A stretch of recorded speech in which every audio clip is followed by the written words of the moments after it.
Hey, Kevin, how you doing, man? Thanks for taking the time to talk. I'm good, Brandon. It seems like just 3 days ago I saw you on a red carpet of a mega Hollywood movie blockbuster premiere.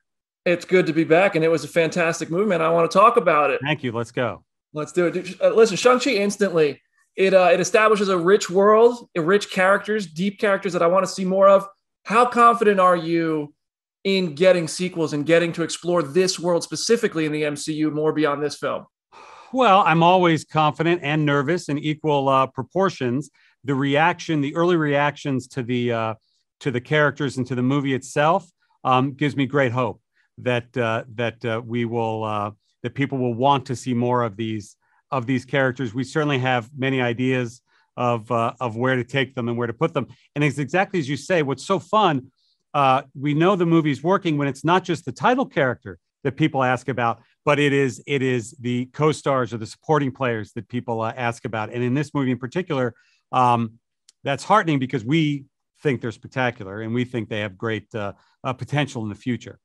Oh, I hope so, because I thought it was so rich with great people. It's a huge for the future of the MCU, but it also has some roots in the beginning of the MCU. Iron Man 3 connections, the Ten Rings. We saw Ben Kingsley's Trevor Slattery at the premiere. Why was it important to connect and tie up some stories from the earliest days of the MCU going back 10 years and some more than that?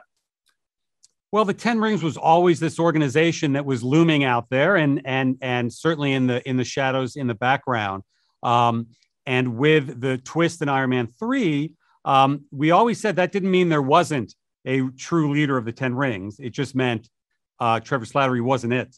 And more importantly, it was about bringing Shang-Chi to the MCU and bringing this character and bringing this new Marvel hero into the pantheon of heroes. And what sets him apart is that story of family and is the very complex relationship he has with his father, who was the founder and who led the Ten Rings for many years.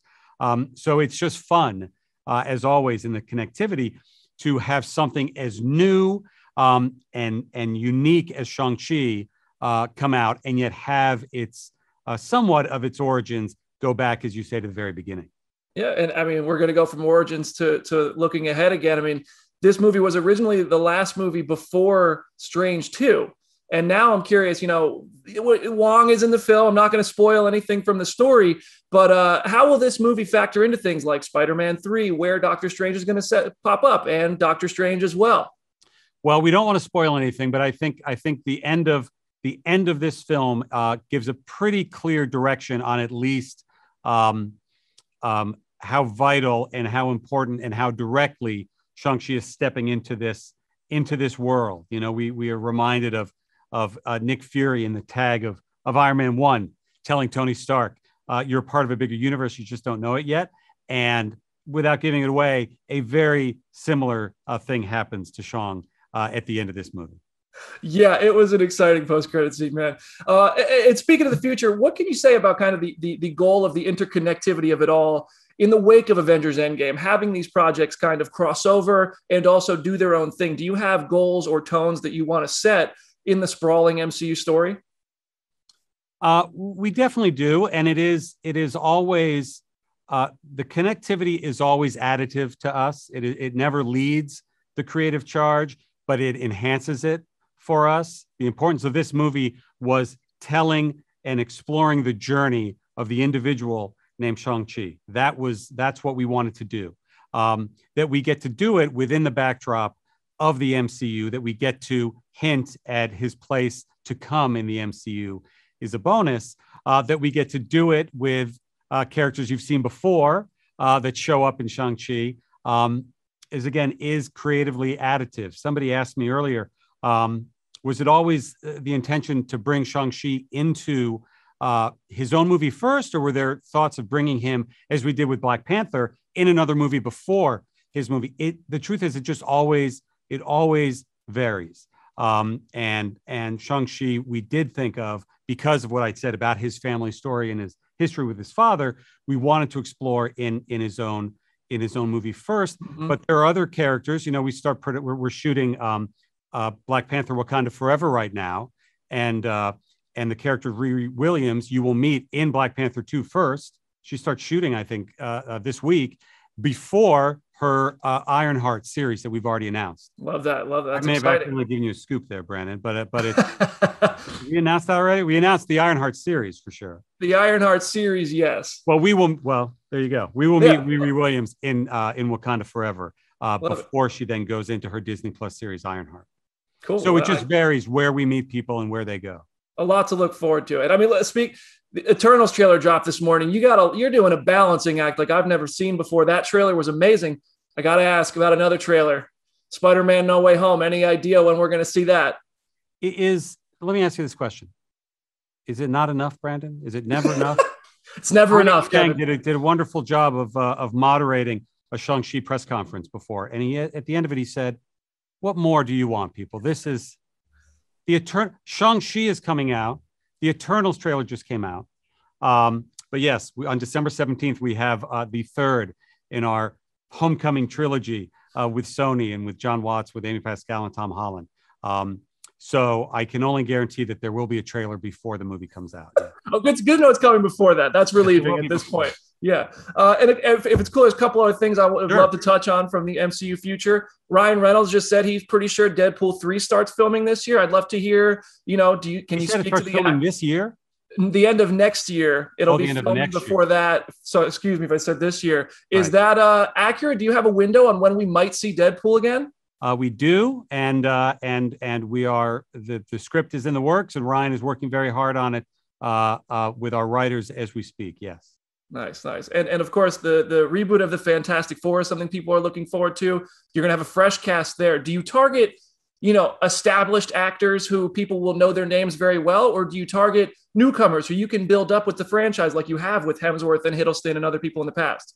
I think the MCU is a beautiful combination of both, right? I think you look at no further than Simu in Shang-Chi, like Chris Hemsworth, like Tom Hiddleston, a character like Tom Holland, an actor that hadn't been seen by a tremendous amount of people before, or you have a Benedict stepping into Doctor Strange. It is or Christian Bale stepping into Gore in our Thor film.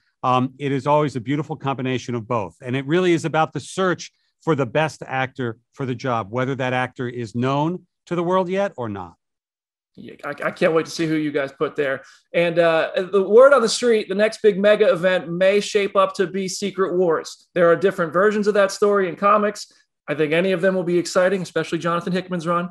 But can you comment on whether or not that could be the end game of this new saga? I've seen those rumors as well. Wait, why is everybody talking about that now? That's what I want to know. Well, I don't know, this multiverse stuff. Call us crazy. I will call you crazy because I think one person writes about it and then another person writes about it and then everybody's writing about it and then it's happening. Secret Wars is a great giant crossover. There are a lot of great giant crossovers that we could. It's the ongoing embarrassment of riches of Marvel Comics, which really is I think unprecedented in an ongoing fictional narrative that we can sit here with our 25th film release, Shang-Chi. We've already started filming our 31st and 32nd MCU features, not counting that we're going on 7, 8 Disney Plus series, and you can still be asked about other things that you haven't done yet. And that is remarkable. You want to hear the craziest thing that I'm supposed to ask you about today is James Gunn's pitch about Marvel and DC. I just want your thoughts on such a crossover. What did he say? He said he has a pitch. He pitched to Charles Roven and to the team at WB, and he says he's brought it up within Marvel. He wants a Harley Quinn Groot story to be told. He has fun ideas. I would love to hear what you think of such an almost unthinkable crossover being brought to live action life ever. Well, my standard answer to things are never say never. I never thought we'd get this far. But James has not brought that up. James is deep in Guardians 3, getting ready. That will begin filming before the end of this year. And having finished the spectacular The Suicide Squad and selling that movie, he is well underway of prep on Guardians 3 now. I can't wait, man. Well, listen, Kevin, always a pleasure to speak with you. Thank you so much for your time. Congratulations. I really do think Shang-Chi is about to be a new franchise on its own, part of the MCU. I can't wait to see his future. Thanks, Brandon. Good seeing you. Good seeing you the other day.